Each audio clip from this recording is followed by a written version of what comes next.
చిట్యాల్ మొన్న మనం అందరం పోయినాము, అంత జనం అందరు చూసిండ్రు. చట్టము ఉన్నోని చుట్టము. ఈ చట్టాలన్నీ కూడా కొంతమంది పైన ఉన్నటువంటి వాళ్ళ చేతులలోనే వాళ్ళు ఎట్లా అనుకుంటే అట్లా వాళ్ళు ఇష్టం వచ్చిన వాళ్ళ మీద కేసులు పెడతారు, వాళ్ళు ఇష్టం వచ్చిన వాళ్ళను లోపలి పంపిస్తారు, వాళ్ళు ఇష్టం వచ్చిన వాళ్ళ మీద శిక్షలు వేసేందుకు ఒక నిదర్శనము. మొన్న పుల్ల రవితేజ ఒక 22-23 ఏండ్ల నుంచి జర్నలిస్ట్గా పనిచేస్తున్నటువంటి వ్యక్తి ఒక రైతుకు సంబంధించిన అంశాన్ని, ఒక మోసాన్ని బయటికి తీసుకొచ్చి చూపి, అంతకుముందు ఆ రైతు దీక్ష చేసిండు. ఒక 4-5 రోజులు దీక్ష చేసినాక కూడా కేసులు పెట్టకుంటే, పోలీసు వాళ్ళు కేసులు పెట్టకుంటే, ఈ పుల్ల రవితేజ తన దగ్గరికి పోతే ఆయన దాన్ని ఒక వీడియో తీసి వాళ్ళ ఛానల్లో వేస్తే, అరే నువ్వు ఎట్లేస్తావురా, మా మీద వేస్తావు, ఎట్లేస్తావురా అని చెప్పని అతి కిరాతకంగా, అతి నీచంగా ఇప్పుడు 80 ఏండ్ల స్వతంత్ర దేశంలో గుండాలు, ఎవరు కాంగ్రెస్ గుండాలు, కాంగ్రెస్ పార్టీ ప్రధాన కార్యదర్శి వంశీకృష్ణ మధువంశీ అనేటైనా ఆయన గ్యాంగ్తో వచ్చి బగ్గా దాగి రాత్రి 10:30కు వచ్చి దాడి చేసి భార్యాభర్తలని ఇద్దరిని ఘోరంగా కొట్టి కింద పడేసి తొక్కి, ఒక మాదిగ ఆడబిడ్డను గొంతు పట్టి పిసికి ముక్కు మూసి, నోరు మూసి, ముక్కు శ్వాస పోనీయకుండా ముక్కు కూడా ఇట్లా పట్టుకొని బయటికి ఒర్రితే చుట్టుపక్కల వాళ్ళు జమ అవుతారనే ఉద్దేశంతో అట్లా కానీయకుండా చేసి అడ్డగోలుగా కొట్టిన తర్వాత ఇదంతా ఎవరు కూడా అక్కడ లోకల్ వాళ్ళు స్పందించినా ఇక్కడ దాకా పెద్ద ఎత్తున అది ఇష్యూ కాలేదని తెలిసి మేము అందరం పోయినాం. ఆడికి పోయిన తర్వాత చూస్తే ఎంత అన్యాయం అంటే, ఎవరైతే మధువంశీ ఉన్నాడో మధువంశీని అరెస్ట్ చేయలేని తప్పించే ప్రయత్నం జరుగుతూ ఉండే.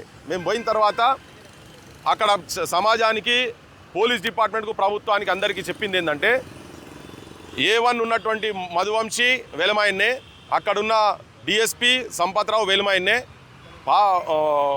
మన భూపాల్పల్లి ఎమ్మెల్యే కూడా గండ్ర సత్యనారాయణరావు కూడా వెలమాయన్నే. ఈ ముగ్గురు కలిసి ఒక మాదిగ బిడ్డ మీద దాడి చేసిరని చెప్పిన తర్వాత వాళ్ళ మీద యాక్షన్ లేదు అని అంటే, తర్వాత పెట్టిండ్రు. ఆ డిఎస్పీ గారిని తీసేసి ఇంకో డిఎస్పీని అక్కడ తీసుకొచ్చి పెట్టిర్రు. కానీ ఇప్పుడు మేము మొన్న రౌండ్ టేబుల్లో పెట్టి మేము డిమాండ్ చేసింది ఏంటంటే, ఎట్టి పరిస్థితులల్లో ఆ డిఎస్పీ మీద చర్య జరగాలి. ఎందుకంటే ఆయన కాపాడే ప్రయత్నం చేస్తున్నాడని క్లియర్ కట్గా తెలిసింది. డిపార్ట్మెంట్ కూడా అది గ్రహించి ఆయన పక్కకు పడేసి ఇంకొక పక్క పోలీస్ స్టేషన్ డిఎస్పీని తీసుకొచ్చి ఎంక్వైరీ ఆఫీసర్గా పెట్టిండు. ఎంక్వైరీ ఆఫీసర్గా పెట్టిన 24 గంటలనే ఆయన తేల్చేసిండు. ఈయననే మధువంశీ అన్నాడు, అరెస్ట్ చేసిండ్రు, బొక్కల వారేసిండ్రు. ఇప్పుడు శిక్ష ఎవరికి జరగాలి? తప్పెవరు దీనిలా? పక్కా డిఎస్పీ.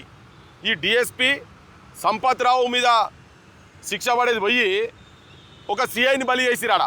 సరే మీరు నార్మల్ రెగ్యులర్ ట్రాన్స్ఫర్ అని చెప్పని అదంతా పెడతారు కావచ్చు, నేను దానిలోకి నేను పోదలుచుకోలే. కానీ అసలు ముద్దాయిని వదిలిపెట్టి, అసలు దోషిని వదిలిపెట్టి మీరు తప్పులేని వాళ్ళ మీద శిక్షలు వేసిరు కదా, మరి ఈయన సంగతి ఏంటిది అంటే, ఇప్పుడు ఈయన ముఖ్యమంత్రి దగ్గర నుంచి అండ ఉన్నది ఈయనకు అని చెప్పి చెప్తున్నారు. మరి మాకు తెలియదు. మరిగా ముఖ్యమంత్రి చెప్తాడు ఎల్మరాజ్యం అని చెప్పి బాగా ఎన్నికల ముందు మాట్లాడిండు. సగం బస్త ముచ్చట్లయితే నేను ఆల్రెడీ చెప్పే ఉన్నాం.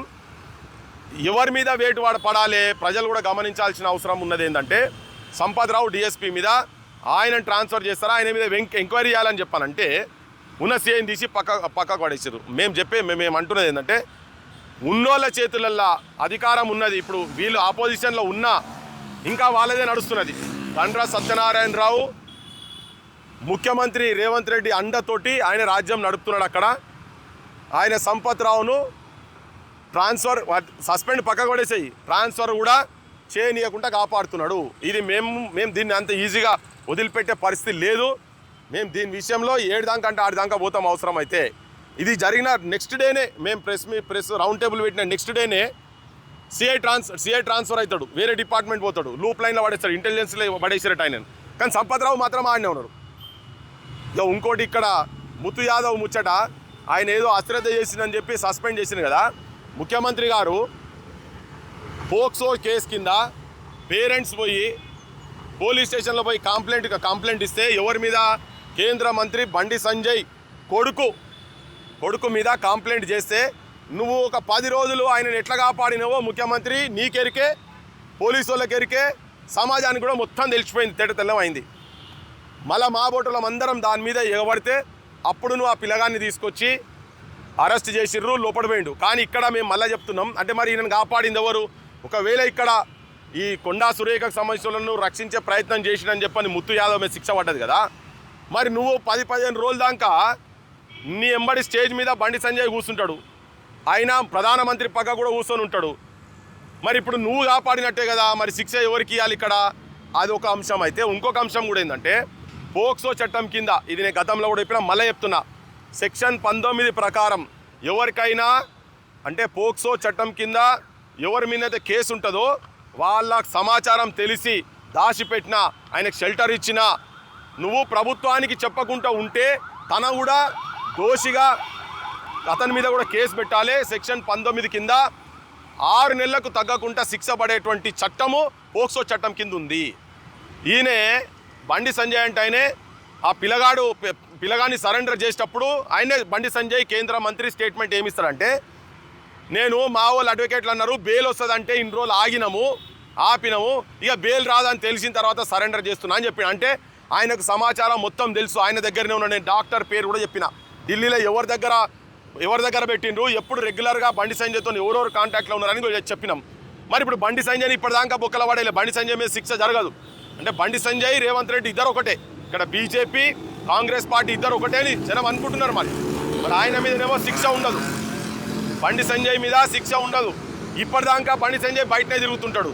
కానీ ఒక ముత్తు యాదవ్ అనేటైనను ఇక్కడ జూబ్లీ హిల్స్ సిఐని ఎంత చిన్న పానమైనది గాయనను పట్టుకొని నువ్వు నిజంగా తెలుసుకుని కమిషనర్ తీసి పడేసాయి. 24 గంటలు 48 గంటలు అన్నారు కదా, క్షణంలో వైర్లెస్లలో ఏ సిఐ ఎక్కడ కూర్చున్నాడు, ఏ హోటల్లో ఛాయ్ తాగుతున్నాడు, ఇంటికాడ కూర్చున్నాడా, బందోబస్తులో ఉంటాడా, అన్ని సమాచారం తెలుసు కదా. మరి అప్పటిదాకా తాత్సారం అవుతున్నది అన్నప్పుడు మరి మీ పైన కింద నుంచి పైదాకా ఆఫీసర్లు ఏం చేస్తున్నట్టు, ఏసీపీలు ఏం చేస్తున్నారు, డీసీపీలు ఏం చేస్తున్నారు, కమిషనర్లు ఏం చేస్తున్నారు? మరొక మామూలుని ఎవరు అడిగేటోళ్ళు లేరు, వాళ్ళ గురించి ఎవరు మాట్లాడరు. ఎందుకంటే ఇప్పుడు ఏ సామాజిక వర్గం ఉన్నదో ఆ సామాజిక వర్గానికి సంబంధించిన మంత్రులు ఉన్నారు కాబట్టి వాళ్ళు వేడ కొట్లాడతారు. వీళ్ళు నోరు లేని వాళ్ళు ACP Reddy, DCP Reddy, Jubilee hills కూడా ఇద్దరు వాళ్ళే ఉన్నారు. మీ వాళ్ళ చేతులలోనే ఉన్నది. మరి వీళ్ళ గురించి ఎవరు మాట్లాడాలి? ఇప్పుడు మా బోటలో మాట్లాడాలి. ఇప్పుడు దీని బాధ్యత నిజంగా టైంకి అరెస్ట్ కాలేదంటే సిఐ కాదు కమిషనర్ బాధ్యుడైతాడు నా దృష్టిలో. మరి కమిషనర్ మరి నువ్వు రోజంతా ఏం చేస్తున్నావు? కమిషనర్ ఎప్పటికప్పుడు వాళ్ళకి సమాచారం పోతుంటుంది కదా, సెట్ల సమాచారం పోతుంటుంది కదా. ఒకవేళనే కాపాడే ప్రయత్నం చేస్తున్నాడు అనుకో, నీ ఇంటెలిజెన్స్ ఉంటుంది, నీ టాస్క్ ఫోర్స్ ఉంటుంది. మా బోటల్లో నువ్వు ఏం చేయకుండానేమో రాత్రి పూట 12 గంటలకు వచ్చి 3 టీంలు, టాస్క్ ఫోర్స్ వాళ్ళు ఒకరు, ఇంటెలిజెన్స్ ఒకరు, లోకల్ పోలీసు తెలియకుండా పక్క పోలీసు ఓడు, ఈస్ట్ జోన్ అంటాడు, వెస్ట్ జోన్ అంటాడు. ఇట్లా అరెస్టులు చేసేందుకేమో ముంగడికి వస్తారు. ఇప్పుడు ఒకరు తప్పు చేసి శిక్ష ఒకరి మీద నెట్టి చేతులు దులుపుకునే ప్రయత్నం జరుగుతున్నది.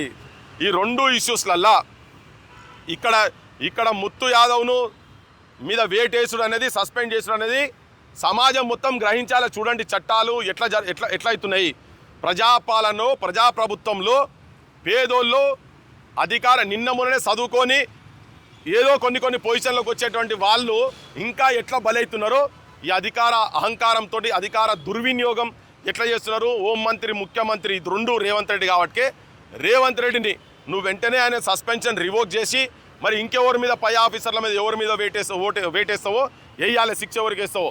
అక్కడ కూడా సంపత్ రావును ఇమ్మీడియట్గా ఆయన మీద ఎంక్వైరీ చేయాలని చెప్పినాము. మళ్ళీ చెప్తున్నాం, మీరు అనుకుంటున్నారో ఒక రౌండ్ టేబుల్ పెట్టిర్రు, ఆడిదాకా పోయినరు, వదిలిపెడతారని. అంత ఈజీగా వదిలిపెట్టాం. సంపత్ రావు మీద ఆడ శిక్ష జరగాల్సిందే. లోకల్ గండ్రా సత్యనారాయణరావు కూడా ఆయనే కన్నుసన్నల్ని ఆయన్నే కాపాడుతున్నాడు. ఆయనే సంపత్ రావును కంటికి రెప్ప లెక్క కాపాడుతున్నాడు. ఈ ఎమ్మెల్యేను ముఖ్యమంత్రి కాపాడుతున్నాడు. వీళ్ళందరూ దోషులే అని చెప్పి చెప్పదలుచుకున్నాం.